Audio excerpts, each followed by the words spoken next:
Every man carries two faces. One he shows the world, one he hides, even from himself. Carl Jung called this hidden part the shadow. And here's what most men don't understand. Your power lives in that shadow. The parts you hide, the emotions you suppress, the desires you ignore. These are not weaknesses. They are untapped strength. And when you learn to integrate your shadow, you become magnetic in ways that words cannot explain. Let me tell you something true. The men who attract effortlessly are not the ones who pretend to be perfect. They are the ones who have made peace with their darkness.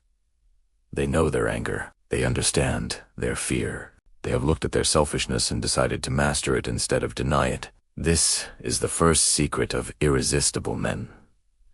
They are whole, not because they lack flaws, but because they own them. Jung said something powerful. He said, "Until you make the unconscious conscious, it will direct your life, and you will call it fate." Think about that. Every time you react without thinking, every time jealousy controls you, every time insecurity makes you text when you shouldn't, that is your shadow controlling you, and people feel it. Especially women. They sense when a man is at war with himself, and that internal conflict kills attraction faster than any words. The irresistible man has done the work others avoid. He has sat with his darkness. He has asked himself the hard questions. Why do I need validation?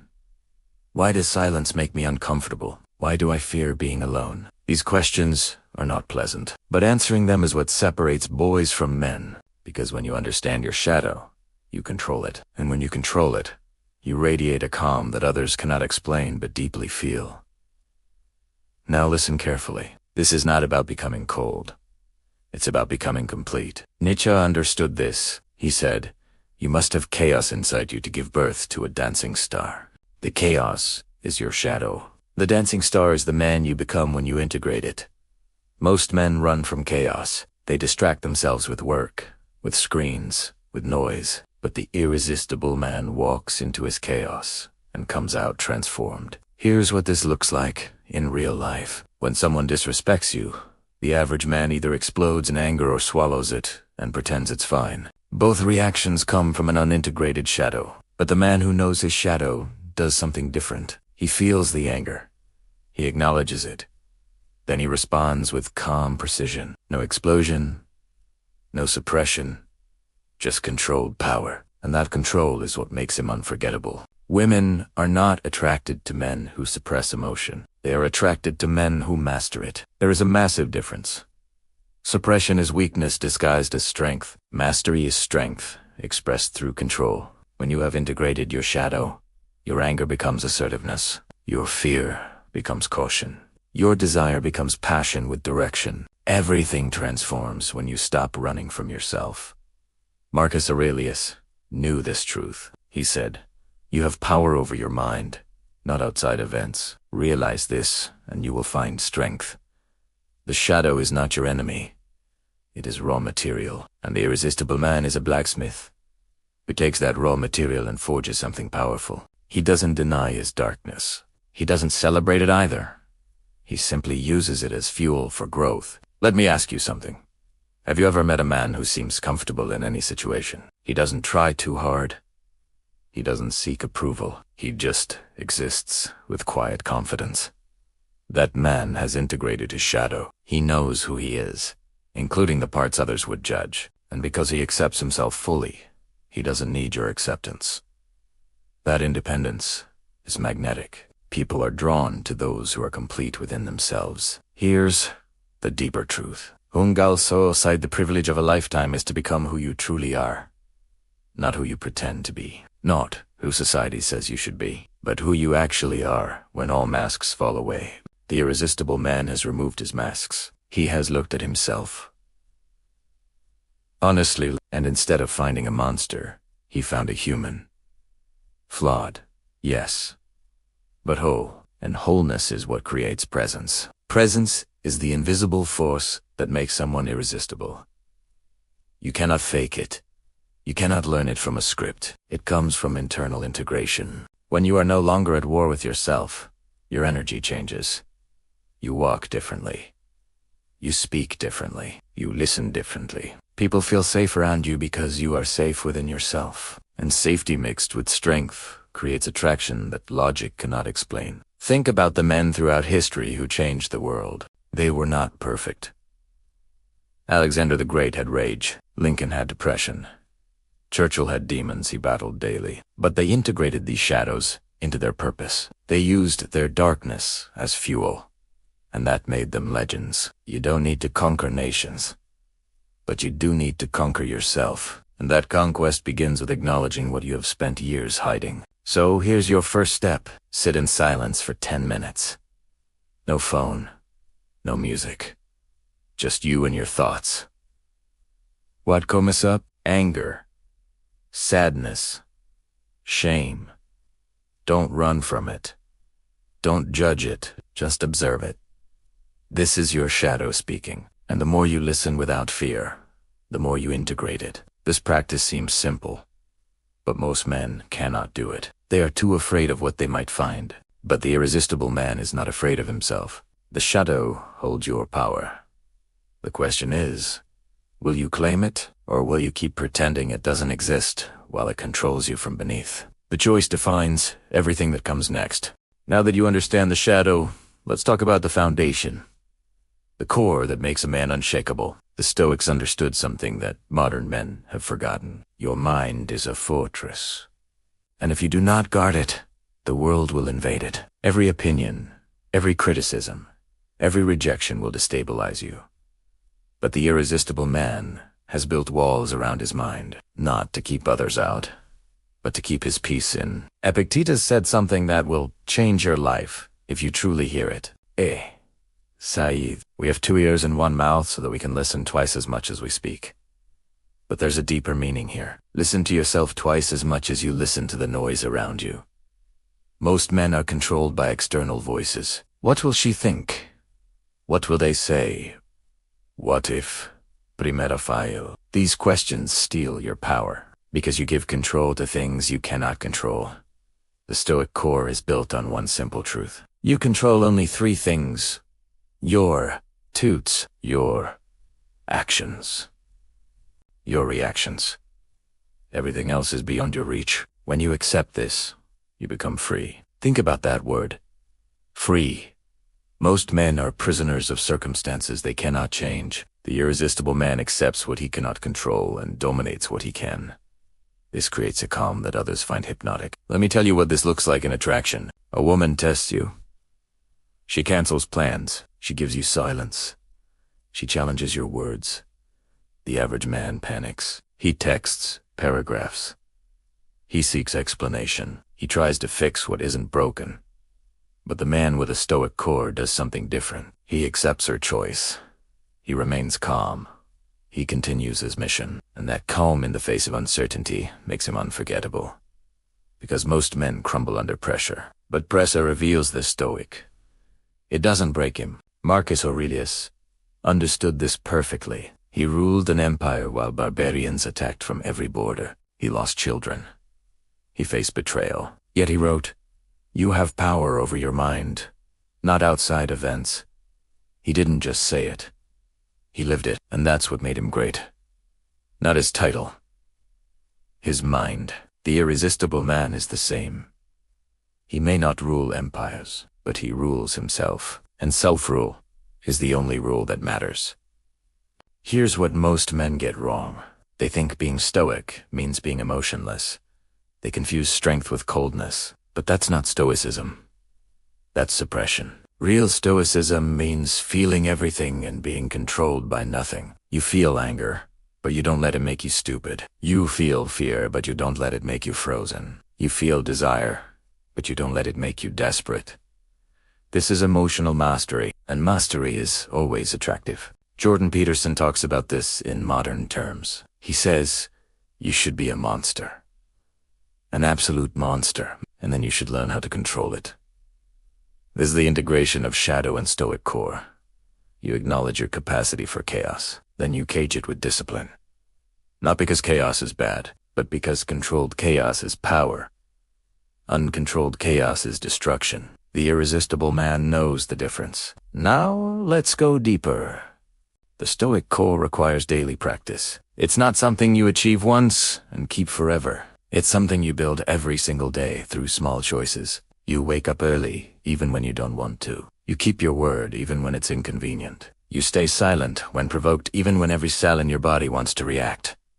These small victories build the fortress, one brick at a time, and eventually, that fortress becomes unshakable. Seneca, another Stoic master, said something crucial. It's not because things are difficult that we do not dare. It's because we do not dare that they are difficult. Most men avoid the hard conversations.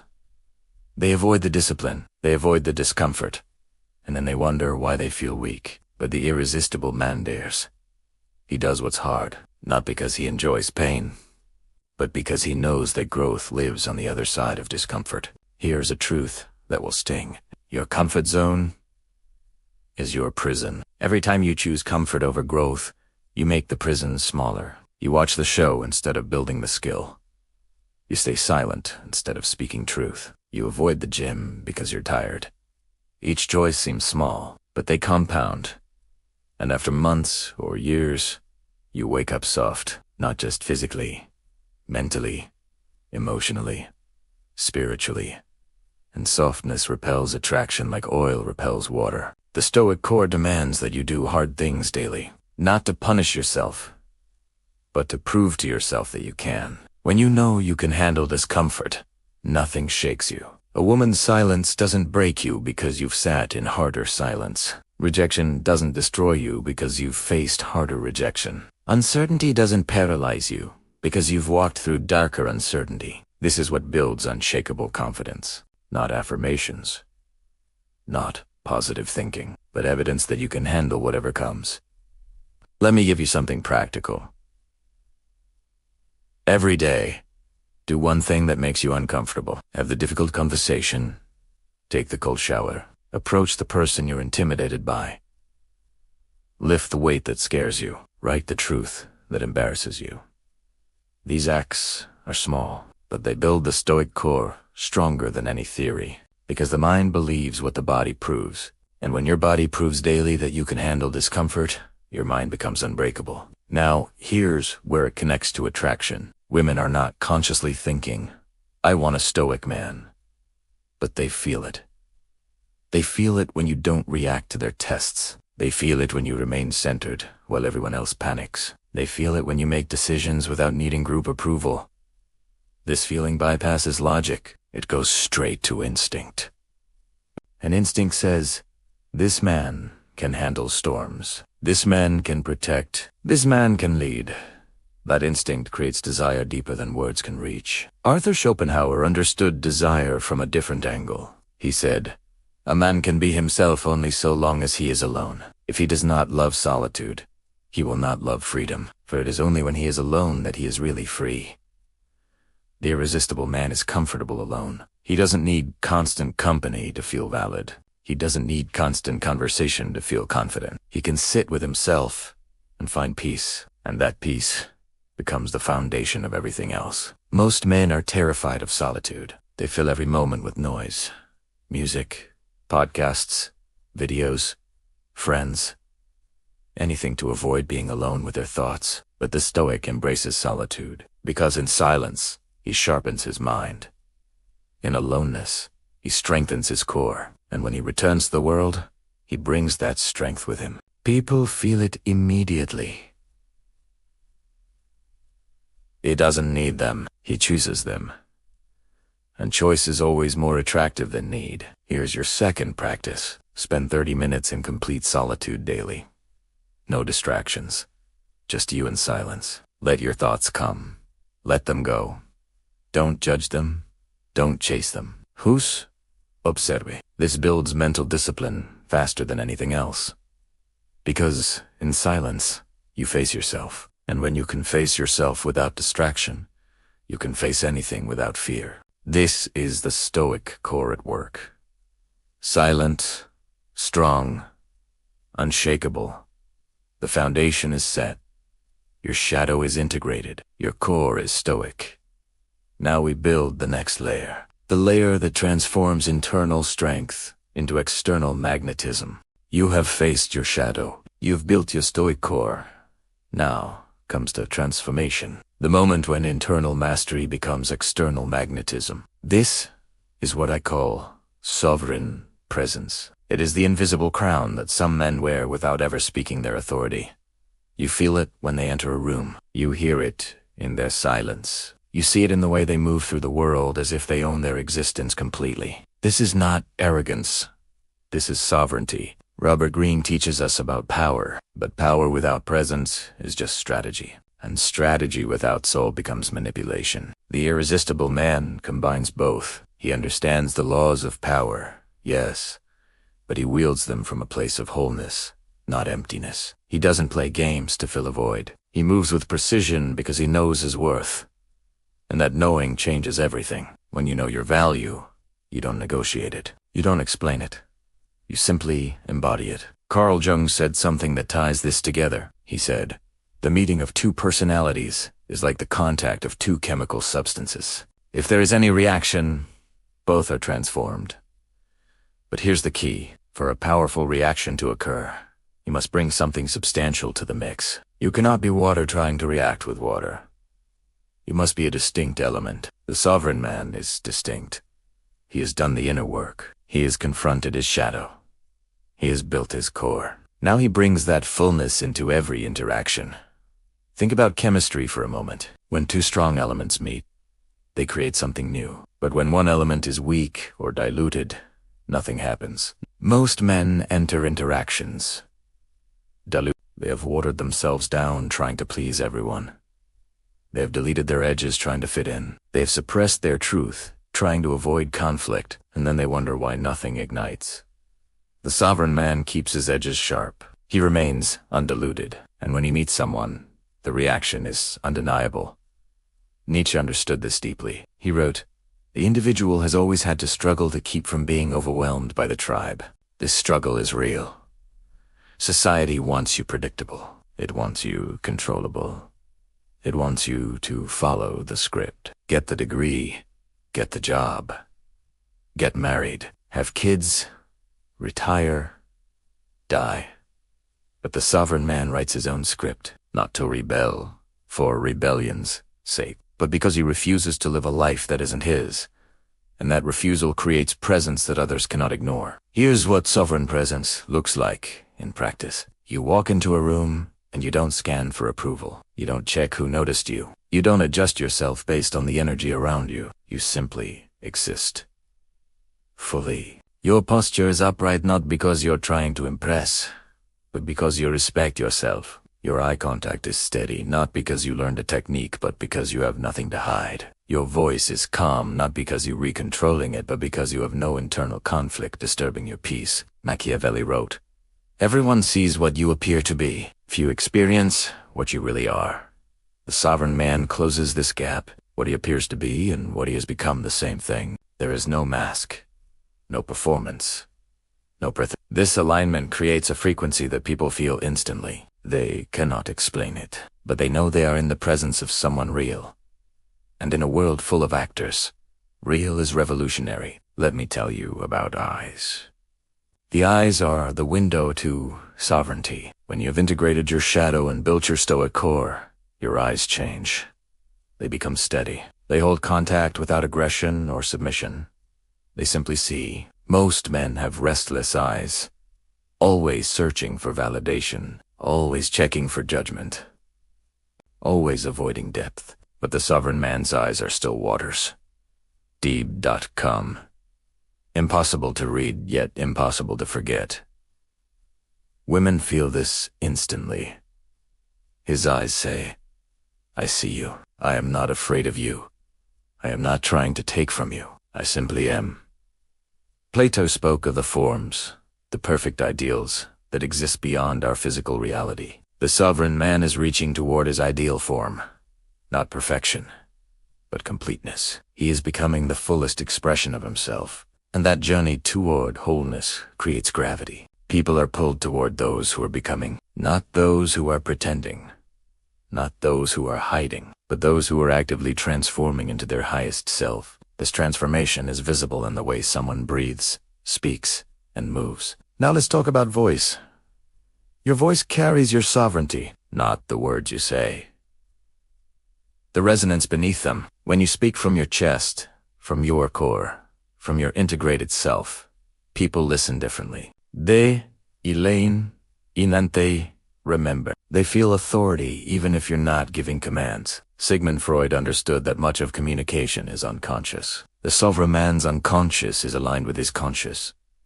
So his voice has no hidden no suppressed fear, no masked insecurity. It simply vibrates with truth. Here's a practice that builds sovereign presence. Before you speak, pause. Take one full breath. Let it fill your belly. Then speak from that grounded place. This does two things. First, it centers you in your body, connecting you to your Stoic core. Second, it creates space between stimulus and response, which is where sovereignty lives. The reactive man speaks immediately, controlled by emotion. The sovereign man pauses, then chooses his words. That choice is power made visible. Marcus Aurelius reminds us, waste no more time arguing about what a good man should be. Be one. Sovereign presence is not theory, it's practice. It's the moment you stop explaining yourself and start living yourself. Every time you honor your boundaries, you build sovereignty. Every time you speak truth, despite discomfort, you build sovereignty. Every time you walk away from what doesn't serve you, you build sovereignty. These acts compound into a presence that needs no announcement. Let's address something important. Sovereign presence attracts, but it also intimidates. And this is good. The sovereign man is not for everyone. His energy is too strong for those who prefer comfortable lies. His truth is too sharp for those who hide in ambiguity. His standards are too high for those who settle. And he accepts this. He doesn't dim his light to make others comfortable. He doesn't lower his frequency to match the room. He simply remains himself and allows the right people to rise to meet him. Arthur Schopenhauer said, "Talent hits a target no one else can hit. Genius hits a target no one else can see." The sovereign man sees targets others miss. He sees potential in himself that society overlooks. He sees truth in situations where others see only comfort or convenience. He sees the long game while others chase short wins. This vision separates him, and separation creates distinction, and distinction creates attraction. Think about magnets. They don't attract everything. They attract specific materials. The sovereign man is the same. He doesn't try to attract everyone. His presence naturally draws those who resonate with his frequency. Those who value depth over surface. Those who want growth over comfort. Those who seek truth over validation.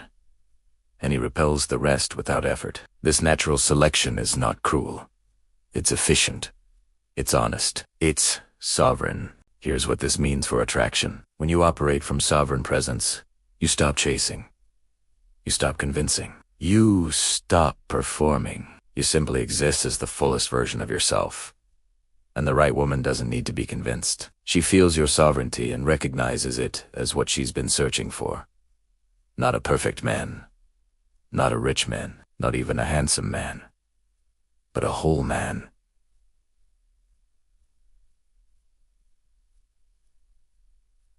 But a whole man.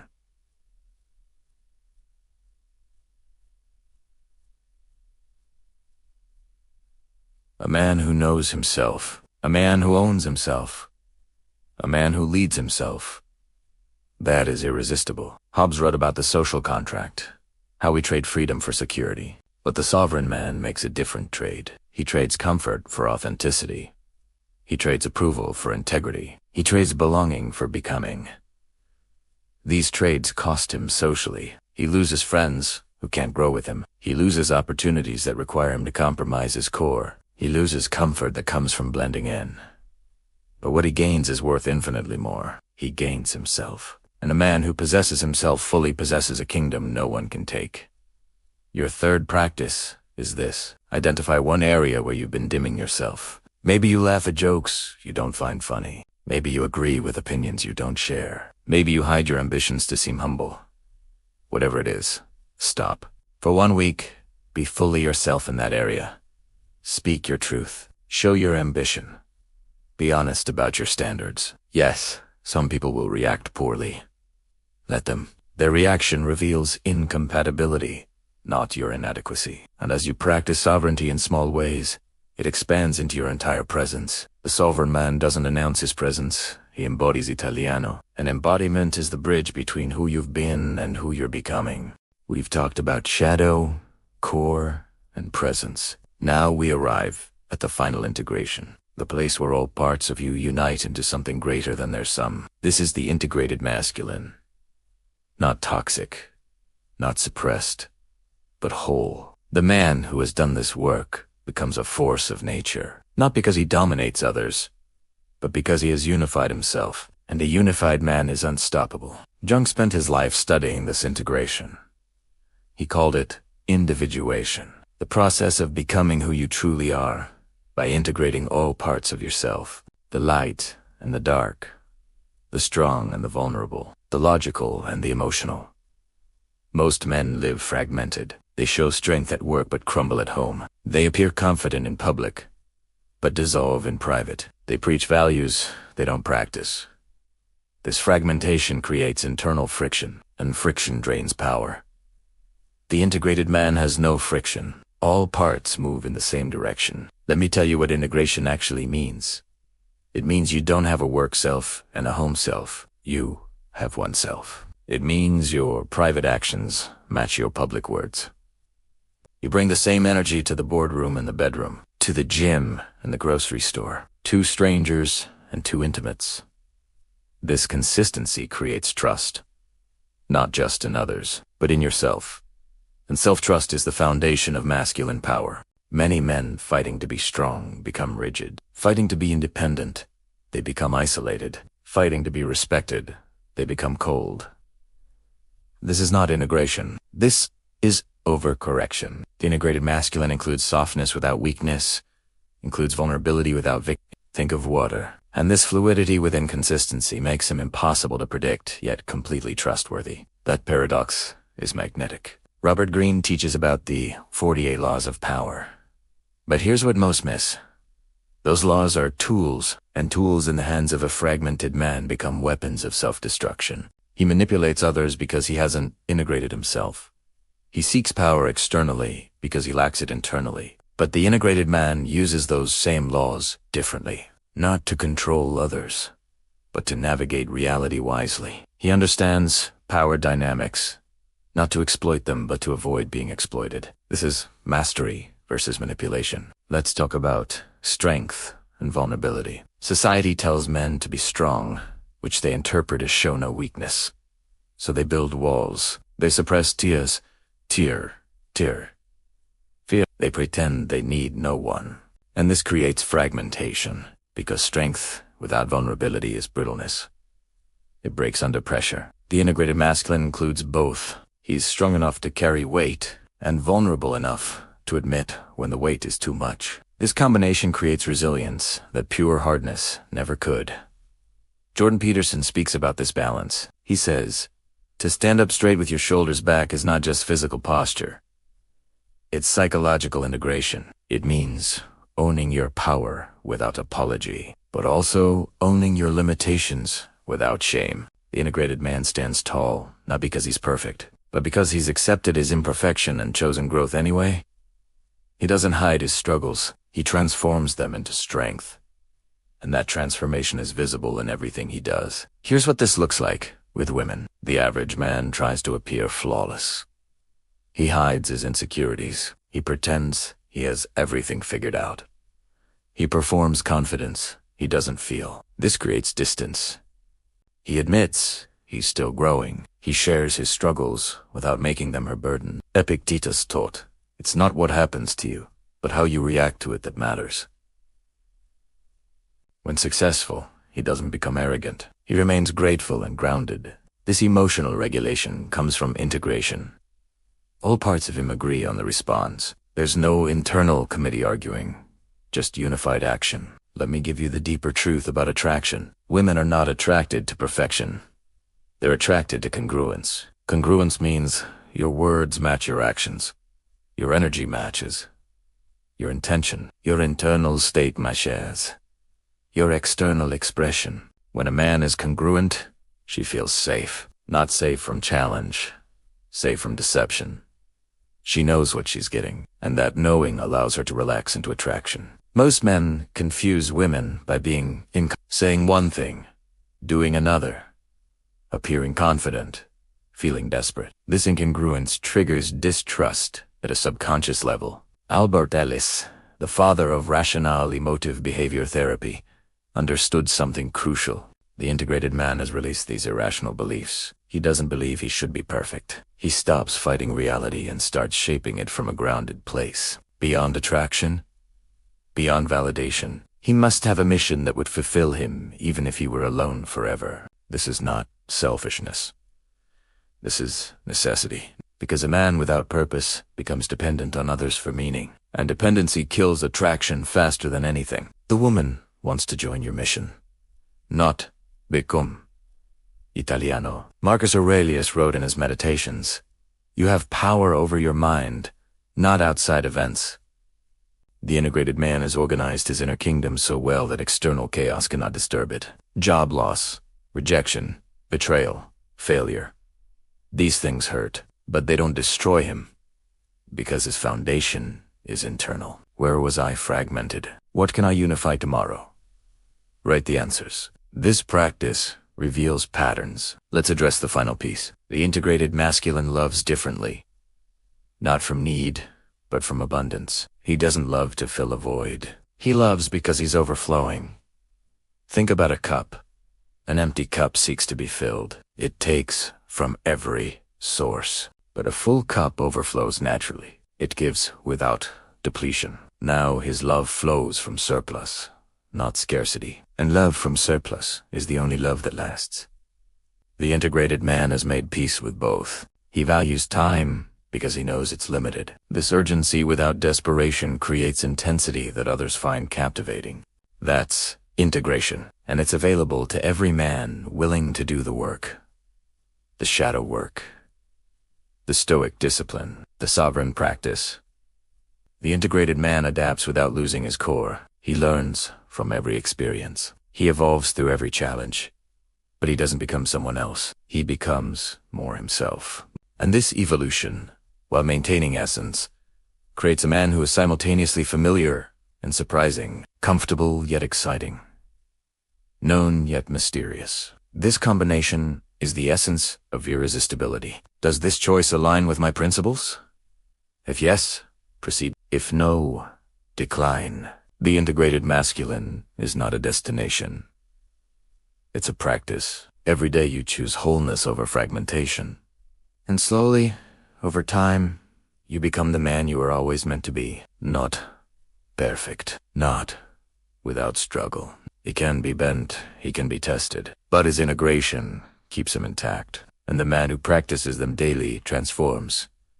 If this resonated with you, you're beginning to understand something most men never will. The path to becoming irresistible isn't found in tricks or techniques. It's found in the mirror. In the shadow work you've been avoiding. In the discipline you've been delaying. In the sovereignty you've been The question is, will you walk this path? Or will you stay comfortable in the crowd? Subscribe to Habscura Psyche for more truths the world won't tell you. The next video reveals something even deeper, but only the integrated will be ready to hear it.